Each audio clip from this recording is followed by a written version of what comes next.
పులిచాల కీర్తన పుట్టినరోజు సందర్భంగా శ్రీ భక్తాంజనేయ స్వామి సేవా సంస్థ ఆధ్వర్యంలో పేద ప్రజలకు నల్గొండ పట్టణంలో చీరల పంపిణీ కార్యక్రమం చేపట్టారు. ఈ సేవా సంస్థ ద్వారా అనేక సేవా కార్యక్రమాలు నిర్వహించడం జరుగుతుందని ట్రస్ట్ గౌరవ అధ్యక్షుడు పోచంపల్లి రమణారావు పేర్కొన్నారు. సేవా కార్యక్రమంకు సహకరించిన వారికి ధన్యవాదాలు తెలిపారు. ఈ కార్యక్రమంలో అధ్యక్షుడు శ్రీ ప్రగాఢ శ్రీనివాస్ శర్మ, గౌరవ సలహాదారు రుద్రాక్ష నరసింహ, డాక్టర్ భరత్ కుమార్ మెంబర్ పాల్గొన్నారు. ఈరోజు నల్గొండ పట్టణంలో సుందరయ్య కాలనీలో శ్రీ భక్తాంజనేయ సేవా సంస్థ ఆ సంస్థ ద్వారా శ్రీ పులిచాల కీర్తన పుట్టినరోజు సందర్భంగా పేద ప్రజలకు చీరల పంపిణీ కార్యక్రమం చేపట్టడం జరుగుతుంది. చాలా మంచి ఆలోచన. ముఖ్యంగా పులిచాల కీర్తనకి ఈ సందర్భంగా ఈరోజు పుట్టినరోజు శుభాకాంక్షలు తెలుపుతుంది భక్తాంజనేయ సేవా సంస్థ. మా సంస్థ ఫౌండర్ చైర్మన్ శ్రీ శ్రీనివాస్ శర్మ గారికి ధన్యవాదాలు తెలుపుతూ, మా ట్రస్టు మా మెంబర్లందరికీ కూడా ధన్యవాదాలు నమస్కారాలు తెలుపుతూ, గత 8 సంవత్సరాల నుంచి మేము చాలా కార్యక్రమాలు చేస్తున్నాం.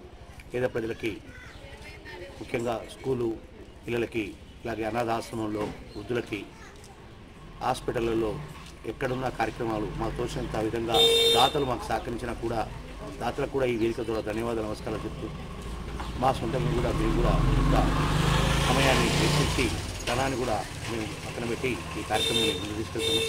ముఖ్యంగా మాకు సహాయం చేస్తున్న పత్రికా విలేకరులు, ముఖ్యంగా ప్రింట్ మీడియా, ఎలక్ట్రిక్ మీడియా వారికి కూడా ప్రతిసారి మా కార్యక్రమంలో ముందుండి సహాయ సహకారాలు అందిస్తున్న పత్రికా సోదరులందరికీ కూడా నల్గొండ పట్టణంలో పేరు పేరున నమస్కారాలు చెప్తూ, ఇలాంటి కార్యక్రమాలు ఇంకా ముందు దాతలు సహకరిస్తే ఈ కార్యక్రమాన్ని ఇంకా ముందు చేస్తూ ఈ నల్గొండ జిల్లా కాకుండా మాకు ఇంకా అవకాశం ఉంటే ఎక్కడైనా చేయడానికి ఆ భగవంతుడు, ఆ భక్తాంజనేయ స్వామి, సీతారామజయ స్వామి అనుగ్రహం మాకు ఉండాలని కోరుకుంటూ, ఈ అవకాశం ఇచ్చిన భక్తాంజనేయ సేవా సంస్థ సభ్యులందరికీ మరొకసారి పేరు పేరున నమస్కారం చెప్తూ, జై తెలంగాణ, జై బ్రాహ్మణ, జై పరశురామ్, జై గాయత్రి మాత, జై హింద్.